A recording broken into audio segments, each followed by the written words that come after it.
咱和顺转运站嘛，总共有12个公车的月台，除了会当坐车以外，咱内底嘛有真大的空间，以后会有便利商店，会甲会当食物的，2楼即马嘛咧规划咧做餐厅，所以讲唔但是一个坐车的所在，也是一个生活上会当来消费，会当来一个休闲娱乐的所在。第一个是我们有自己的专属的停车场可以休息，然后第二是我们这边是也有比较干净的厕所，可以让我们去做休息，然后旁边部分也有一些吃的，也可以让我们去做购买。然后的话，我们是可以解决我们的休息跟我们的上厕所，也可以也解决我们的那个饮食的部分。内底有足侪公车的路线，会当连接到咱安南区本地，嘛会当去到永康区，嘛会当到市区，甚至连县化，咱会当来做一个转运。比如讲，咱的市区的公车5号的公车，特别按原来行驶到延航，就甲延长到咱和顺转运站。咱嘛有新的905号的厝边公车，厝边公车就是咱会当行驶。伫咱即个安南区的旧部落内底，路草较细条的所在，咱就用即个9人座的车辆来行驶。所以按这个部落，再来和顺转运站，会当来转其他的公车来去市区。是开5号路线，他们说现在有多了5号路线之后，他们反而去市区的路线反而更多元了，不会像说以前单是可能只有18号或者是20号而已。对，因为我们5号路线跟的蛮多的，是有到新光三医院，也有到私立医院，也有到成大医院，然后也有到台南棒球场，反而让安南区他们乘客一直说有蛮多的路线可以达成的。特别是安南区，除了幅员广大，那我们的人口也是目前台湾市增加成长率最快的一个行政区相对的呢，交通整个一个运输对安南区来讲也特别的重要，所以和顺转运站在这里呢。未来可以帮忙我们整个一个亚太棒球场来观看比赛的一些球迷也好，游客也好，或是说甚至来到台湾历史博物馆，这些游客都有相当大的帮助，也可以未来带动我们整个安南区，特别在亚太棒球场周围这边的经济发展。掌握市政3分钟。台南进步向前冲，跟所有的市民朋友们以及安南区的朋友们共同迎接和顺转运站的完成。这个地方，总共历经了3年。为什么历经3年呢？因为中间经过疫情，还有原物料大涨，总预算是这个1.6亿，中央政府补助8000万，所以感谢中央立法院的支持。地方政府的8000万也感谢议会的协助，能够让我们垫付款能够完成。这个地方会变成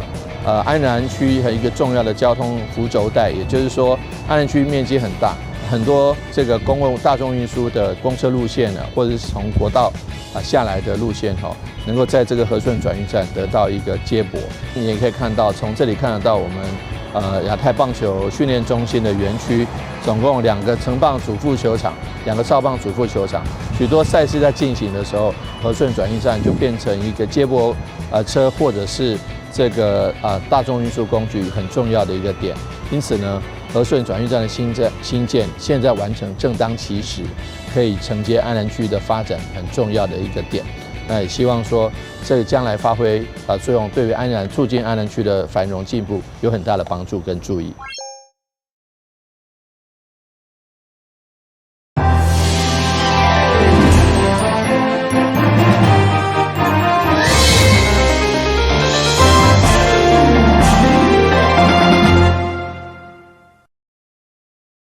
大家好，我是杨淑怀，欢迎收看5月13日礼拜2的中嘉台南地方新闻。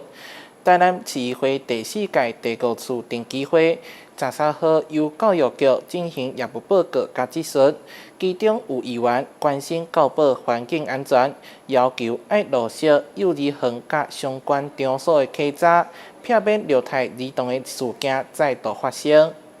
因为凯凯案件为了观测虐待儿童零容忍，本身担做妈妈的台南市议员林依婷，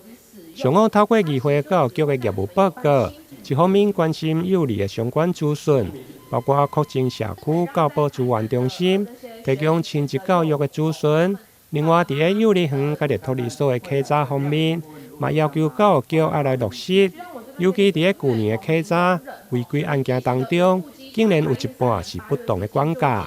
议员希望教育局还来要求幼儿园正式监视器。去年查了245所啦，那里面有32件的违规行为，有一半就是不当管教，所以去年就有达16件的不当管教，是你们教育局有去稽查出来，针对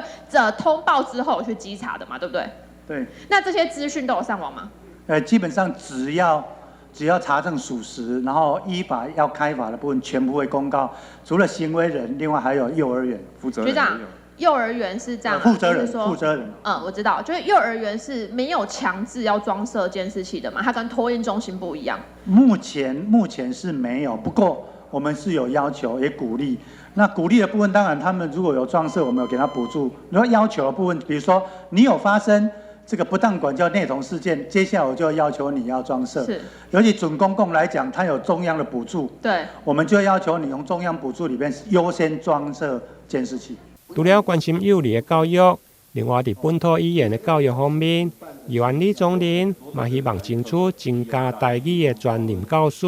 甚至推行台语的实验小学。我希望的是有一个沉浸式，可以从国小1年级到国小6年级的沉浸式教学，让他们愿意，家长愿意，一般也好啊，一般这样一直往上升到国小6年级，家有这个需求，这个家长跟囡仔会当互因伫安尼的环境下，利用这个来努力，好不好？对此，教育局长陈新辉回应，台语的专任教师今年初步规划会来开10名，等待外县市的调动以后，就会来确定。至于实验小学，目前新化的口碑国小有将西拉雅语甲着台语来纳入，而且还佫有10几间的学校有沉浸式的台语融入。只要有学校提出，教育局拢会真支持。台南新闻林根采访报道。为了解决白河区公所老旧问题，市府争取中央经费补助拆除重建，唔那结合户政事务所甲社区公共托育家园，提供民众更利便的服务。新的厅舍也佫得到2024年国家建设奖的肯定。市长黄伟綽30号特别出席启用典礼，见证白河区地方的幸福未来。白河区公所婉约厅舍，因为空间较小，以及内政问题，无法度应付日益增加业务需求，市府积极向中央争取经费，投入1亿9950万，展开原地拆除重建计划。市长伟綽表示，白河区公所新厅舍正式启用，不仅是向征地方建设迈向新的里程碑，更代表对市民提供更优质公共服务的坚定承诺。原先的大楼是民国53年盖成的到现在已经高达超过60年了。所以说，你可以知道，当这些日子来，我们白河区的这个公务员在办公的时候，还有民众洽公的时候，真的非常辛苦。面对这个老旧又危险之余的这个建筑物，所以说非常感谢前瞻计划能够通过来新建新的区政大楼。那总共将近花了1亿9900万，将近2亿元。那能够让我们新的区政大楼落成，那户政事务所一并迁入办公，那可以让民众洽公越方便，而且在安全的建筑物里面。那我真的更谢谢中央的支持，那也我们感谢议会通过这个市政府大概出了一半，出了1亿元，中央补助1亿元那其中的70%，大概中央补助7000万，我们市政府出了1亿3000万。那这样子能够在最短的如期如职完工，能够提供给民众最安全、最舒适的一个洽公跟办公的空间。明亮国快的环境，也让来这洽公的民众感觉到舒适好心情。来这边洽公，现在感觉怎么样？非常舒服。以前很狭窄，然后你感觉好像次等公民，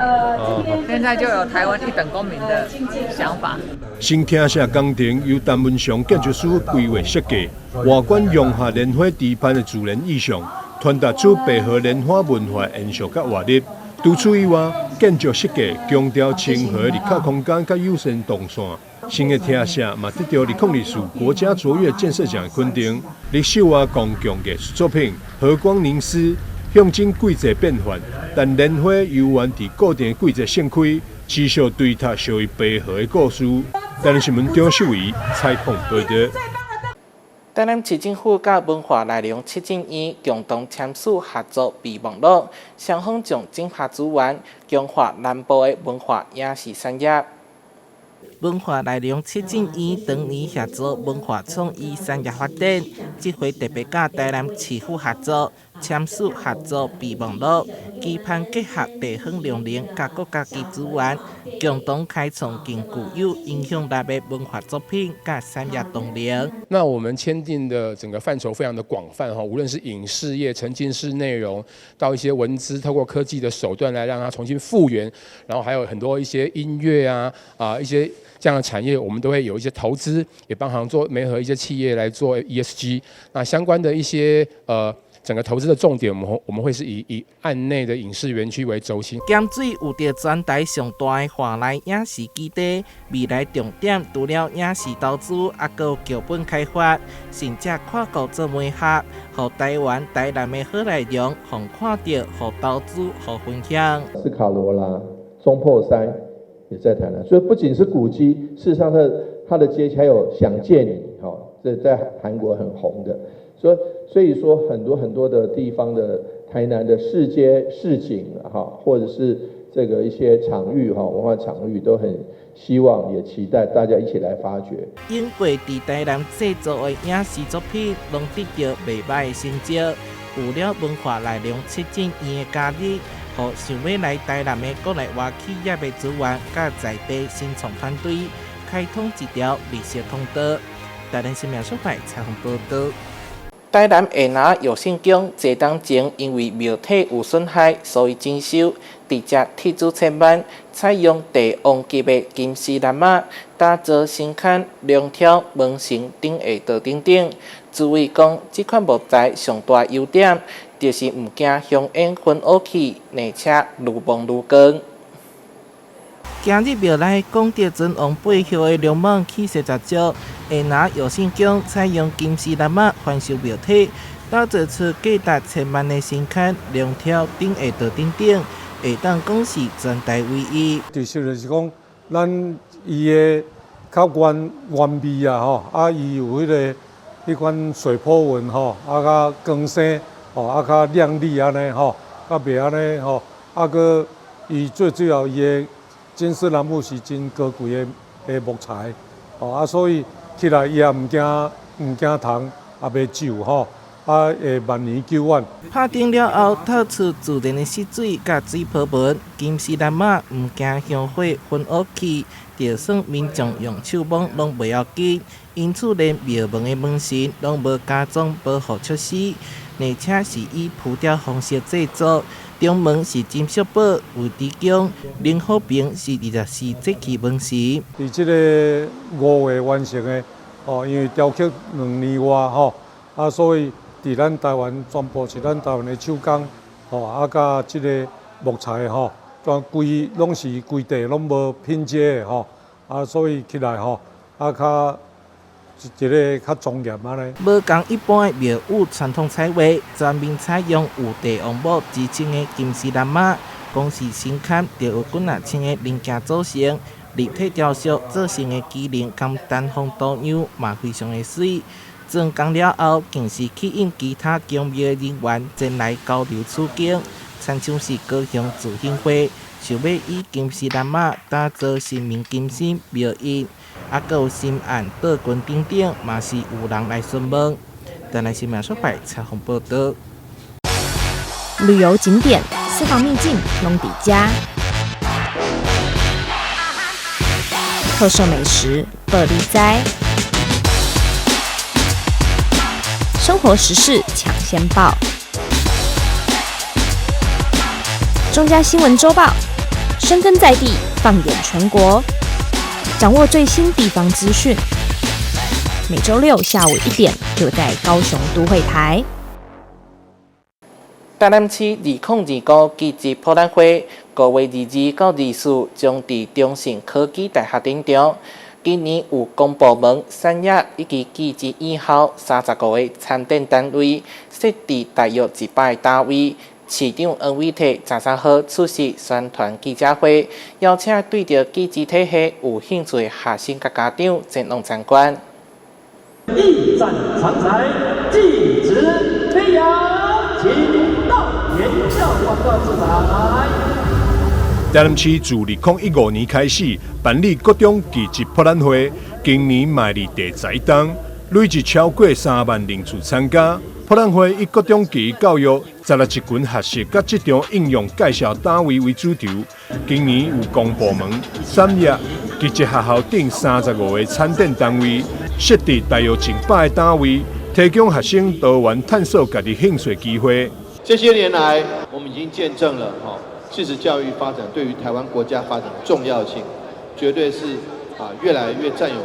无可替代的重要位置。所以说，在现在同学不管在国中的时候，要选择高中、高职，或者是高中、高职的时候要选择大学大专，这个时候都会有一些选择。技职教育博览会就是帮助各位同学认识这些学校的特色，进而从自己的兴趣来出发，来找到这个喜欢向往的科系跟学校，这样子呢，对于将来发展避免人生走一圈绕一圈又回到自己喜欢的路，或者说人生走向一个不同的道路岔路岔开了可能就走不一样的人生，所以这是非常非常重要的这个时间点。所以不管现在毕业季节快到了，不管是刚刚讲的国升高或是高升大，都需要各位老师以及学校能够把一方面介绍自己学校的特色，一方面站在学校立场，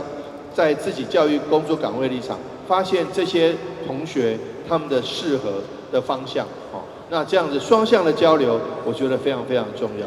教育局表示，除了技职博览会以外，公立高中伫咧3年级，拢会办理抽离式技艺教育课程，提供学生每礼拜至少3节课，会当初步学习技术型高中1群课程。另外，还有暑假体验课程，各中小学参访观光工厂，各小高年级会当到专科学校，或者是技术型高中参访，多面向提供学生自我探索以及发掘兴趣的可能性。台南新闻赵秀维采访报道。人类的呼吸道融合病毒是一种副免疫病毒科，是造成幼儿含50岁以上老人严重下呼吸道感染的主要原因。传染的力道相当的强，是流行感冒的3倍。目前并无药物会当医治，也毋过有疫苗会当预防。咱做伙来了解。呼吸道融合病毒也就是 RSV。伊的传播途径大部分拢是飞沫甲着接触的传染。虽然拄开始的症状甲着感冒类似，毋过严重者可能会造成呼吸道的并发症，会呼吸道的感染、肺炎、合并呼吸的衰竭，甚至死亡。它的传染途径大概都是飞沫传染跟接触传染。它一般来讲，在接触传染之后呢，大概潜伏期3到8天。然后它可以延续传染的途径，即使是它已经症状消除，还可以到4周以上的传染的途径都还有可能传染给别人。那当然，那最重要的是它最主要发生是在2岁以下啦，还有就50岁以上的成人是比较容易产生重症的。所以说在呼吸道融合病毒方面，在成人重症方面的话，预防。如果现在因为是没有什么药物可以治疗呼吸道融合病毒的药物，只能用预防性的病毒疫苗来预防，然后防止它产生重症的比例。贵综合病院胸腔内科的医师朱远志表示，因为呼吸道融合病毒并无特效药，只会用靠自身的抵抗力甲着支持性的疗法。因此，医师建议预防感染的方式，除了挂喙暗、勤洗手。免疫力较无好的红婴仔，或者是65岁以上的高风险的族群，建议会用施打 RSV 的疫苗，避免重症。呼吸道融合病毒，它在50岁以上包括有一些慢性呼吸道疾病，像慢性阻塞性肺炎疾病跟气喘的病人，甚至有心衰竭或心脏疾病的病人，它的比例会产生重症比例会比一般人高出3到5倍左右。所以一般讲，这些高危险群的病人，包括洗肾的病人、肝不好的病人，都是要打疫苗来预防重症的比例，防止他的一些重症呼吸器的使用的比例会下降很多这样子。医师表示，因为 RSV 引发重症的病情进展真紧，只需要2-3天，就可能会肺炎变成严重的呼吸衰竭，而且病毒的传播可能也长达4礼拜。因此，要预防上好还是爱施打疫苗。台南新闻林英根采访报道。基隆警察局员工餐厅一个月一个人只收1600块，等于一顿只要80块。有4项菜一个汤相当清炒，有当阵也阁会加菜，予辛苦的警察食甲饱饱饱。大明虾下锅干煎，不断翻面，红彤彤的虾子香喷喷起锅。而这一道家常菜瓜仔肉在大锅里翻炒，热乎乎起锅。接着高丽菜大火快炒，透过厨师的巧手，不到10分钟，3道菜就能上桌。他们都要说少盐呐，少油少盐。餐桌上不只有简单的家常菜，有肉鱼、炒豆皮、高丽菜及瓜仔肉，而这一整桌美味的佳肴，就是警察局餐厅里的午餐菜色。这有兼顾到同仁的健康，80块对。买得到吗？外面买不到了，外面最少一个都120。总共4菜1汤，丰盛的摆上桌，员警吃得开心又满足。基隆市警察局今年2月恢复了搭伙共餐服务，提供桌菜和自助夹菜并行的用餐方式，希望让同仁吃得健康，也能够联络情感。当然便宜很多。怎么说？外面现在都要100多块啊，现在吃的都要100多块了。可以在局里面就可以享受这么丰盛的餐食，而且最重要的是非常健康。我们的厨娘也很用心，在所有的配菜还有食材的选择。过去都在剧本部有办伙食啊，但是在 COVID-19 之后，因为疫情因素啊，就中断了很久。那我今年到任之后，觉得说，在餐具共餐除了可以提供同仁良好的用餐环境以外，那加上基隆的天候同仁如果出外觅食其实是比较不方便的。那在局里面用餐，除了在菜色还有它的健康部分可以控制以外，那也可以让同仁可以利用在用餐的机会可以相聚，增进同仁之间的一个情谊。3月份负责办伙的单位是交通队，经过问卷统计评分，获得高达89分的满意度。其中同仁对于食材新鲜度满意最高，还不定期会有海鲜加菜，出现了双主菜的小惊喜。这1个月来，同仁感觉菜色都有精进很多那我们也会准备一些水果或者是说月底的话，还有剩余的钱的话，我们就会加菜譬如今天有加大明虾一只同仁感到蛮惊喜的以每个月同仁上班22天计算，1个月每人收费1600元，换算起来一餐只要80元。万物皆涨，警察平时勤务忙碌，现在又有互助搭伙，不但解决了吃的困扰，还有海鲜加菜，让人直呼真的有口福。记者黄少明基隆报道。为了协助单身的民众迈向人生的另外一个阶段，台北市信义区公所特别举办联谊活动，跟英国无同的是，活动结合上项的游戏，在过程当中找到找到上有缘分的迄个人。1、2楼都可以，大店长。去找别人了。对，好，出发。学员们根据手中的线索，在奉天宫、在地商圈，甚至是街道变电箱上找答案。这可不是夏令营，而是信义区公所举办的单身联谊活动，希望先透过趣味线索挑战，让参加学员在解谜过程中培养团队默契，也能慢慢熟悉彼此，顺利化解初相识的陌生感。今年特别将我们的单身联谊活动跟我们的实境活动来做结合。那最主要原因是我们今年跟我们漫游信义文化生活节来共同举办。那希望透过联谊活动的举办，可以也让参与的民众可以认识我们不管是我们现在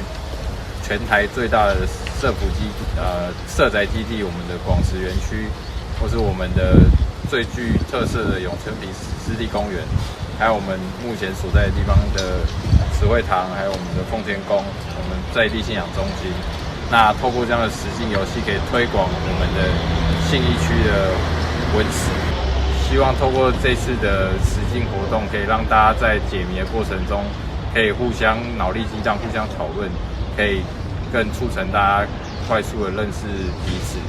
那也更了解彼此是否是自己心目中理想的对象。这样创新的做法也获得参加学员的大力好评，觉得既能够了解当地人文历史文化，也能从中认识很多异性朋友，收获满满。我觉得规划得很棒，然后带我们去了解这个信义区附近的一些人文啊，还有一些很棒的景点，然后同时呢，在过程中也是可以认识到很多异性朋友。对，我觉得收获很多。其实我觉得活动办得不错，蛮好玩的。比之前参加过的联谊都还不错，因为之前参加过的联谊就是蛮干的，他们卡片问题也是很千奇百怪，这场的问题比较正常一点。除了心跳解谜区实境任务，主办单位还安排精致下午茶点及知名店家招牌喜饼，让学员们边聊天边品尝美食。而配对成功者还能获赠下午茶电子礼券，需要协助两人顺利朝下一个阶段迈进。配对成功的，我们公所都有准备让他们可以享用我们的双人星巴克下午茶，我们会有电子礼券的部分会派送给他们。那最快出去约会的前3队，我们更赠送电影票，让大家可以赶快趁着机会赶快来一起来做进一步的约会。那如果是未来有结婚，我们公所也会再提供奖励。这场单身联谊活动最后成功配对10对，配对率达50%。信义区区长陈冠霖表示，为了打造乐婚环境，未来区公所将持续办理单身联谊活动，结合地方文化与创新互动设计，为单身朋友创造更多认识新朋友、交流感情的温暖平台。记者张启腾台北报道。感谢你收看5月13号的中嘉台南地方新闻，我是杨淑怀，咱再会。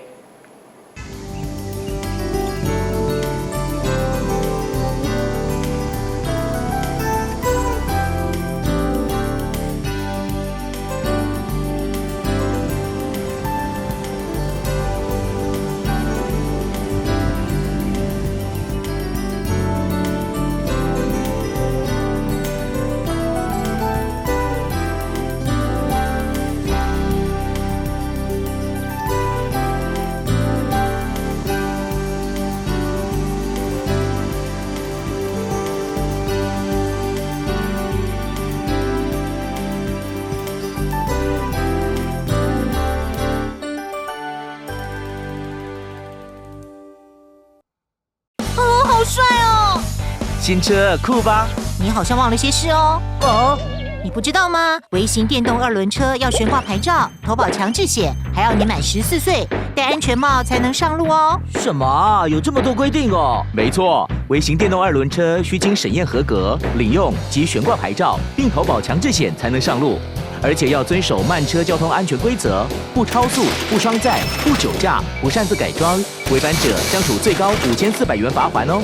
这么严重啊？还不赶快去办理！我马上去。微型电动2轮车挂牌投保，满14岁缺一不可。内政部警政署提醒您。1号选手出场，信心十足。挑战失败，骑车上驾训，安全不靠运。2号选手考场练习，看起来有些紧张。是过关了吗？挑战失败。骑车上驾训，安全不靠运。代考区2人组第3次报考。这次如果真没有考过，我就不要考了。我有办法。骑车上驾训，安全不靠运。现在报名还有补助哦。你们知道吗？台湾即将迎来新的里程碑。是什么？是什么？这件事和你们都有关系，就是民法成年年龄修正了。那会有什么改变吗？改变可大了呢！从112年1月1日起，满18岁就是成年人喽。而且男性、女性一律满18岁以后才能结婚，成年人就能自行签契约、租房子、到银行开户。不过成年人也要对自己的行为负完全责任，做任何